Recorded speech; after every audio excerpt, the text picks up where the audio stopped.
This is Optimal Living Daily. This is your biggest psychological blind spot by Dr. Kelly Flanagan of drkellyflanagan.com. And I'm your narrator, Justin Malik. Welcome back, or welcome for the first time if you're new here. This is where I read to you every day of the year from the best blogs on the web.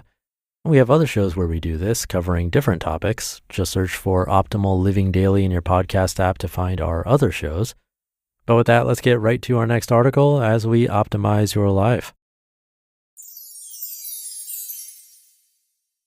This is your biggest psychological blind spot by Dr. Kelly Flanagan of drkellyflanagan.com. The car almost blindsides me.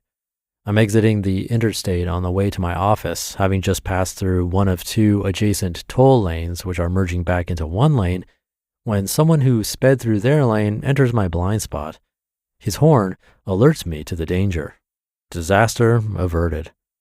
6 hours later, during our weekly staff meeting, it's my turn to share about the ebbs and flows of my career, why I got interested in psychology, and why those interests have shifted and evolved. I'm explaining the experiences that shaped each of my significant career decisions when someone asks for the why behind the why. The common denominator, the theme. I struggle to come up with an answer.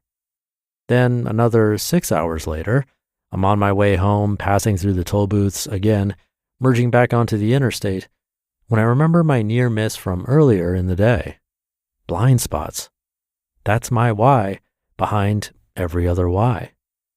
I became enthralled with psychology when I first learned in a high school psychology class about multiple personality disorder, as it was called at the time. Essentially, one of the ways we all cope with emotional pain is to segregate it from our consciousness, to tuck it away into some forgotten place within us, to keep it outside of our story and our sense of self. In extreme cases, the individual develops multiple personalities, each tasked with keeping a part of the pain hidden from the other parts. It's a rare and tragic affliction, and is defined by dramatic blind spots. I was blown away. We don't just keep secrets from other people, we keep them from ourselves. This was fascinating to me. We have an unconscious part of our mind where we store intolerable or inconvenient truths. What, really? What is stored in my unconscious? There are things we know about our life that we don't know that we know. I was hooked. I wanted to learn everything there was to learn about human blind spots. In undergrad, I went on to discover that our blind spots, while intended to be the solution to our pain, create even bigger problems for us. It turns out pain isn't a bad thing, and it can't wreak havoc on our lives unless we're unaware of it. For instance, the car that came into my blind spot wasn't a bad car, but it would have been a disastrous car had I continued to drive as if it wasn't there. Yet that's how most of us live all the time, ignoring the things in our blind spots and crashing into them over and over again, then wondering why we have a penchant for wrecking things. Most of the suffering in life isn't the result of our pain, but of our tendency to pretend as if our pain doesn't exist. Wait, really? We can dramatically improve our lives without doing anything to the world around us, but by simply unhiding the world within us. I want to help people do that. So I went to graduate school where I began to learn about some of the most common secrets we keep from ourselves. Amongst them, the reality that if you didn't reinforce your parents' self-image, you never get the love you so desperately desired. The rage you sensed beneath the surface of everyone and what you needed to do to make sure it didn't come out toward you. The you that you needed to become and the things you decided you needed to do in order to survive. I learned about it all and wiped my brow with relief. Thank goodness I've never had to deal with anything like that. Thank goodness I'm the professional and not the patient. Then the depression hit. My blind spot's way of honking at me. Hey dude, we can't carry the load of your life much longer. We need a little attention here. Then my marriage started to suffer from all my finger pointing. Then career burnout. Then massive parenting fails, and on and on. Eventually you have to stop learning about blind spots and start looking at them. So I became the patient. 10 years ago this month, my therapist was 30 minutes late picking me up from an otherwise empty waiting room, and he had the wisdom to ask what it felt like to wait for him. I said, well, it doesn't make any sense because I was alone, but I felt sort of embarrassed. He nodded as if this made all the sense in the world, then asked, do you think another word for that might be shame?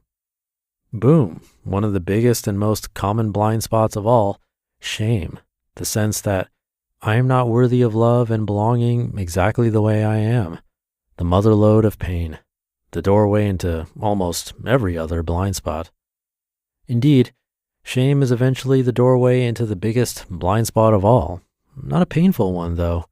A beautiful one. A worthy one. The soul you were given. The unquestionably lovable thing at the center of you.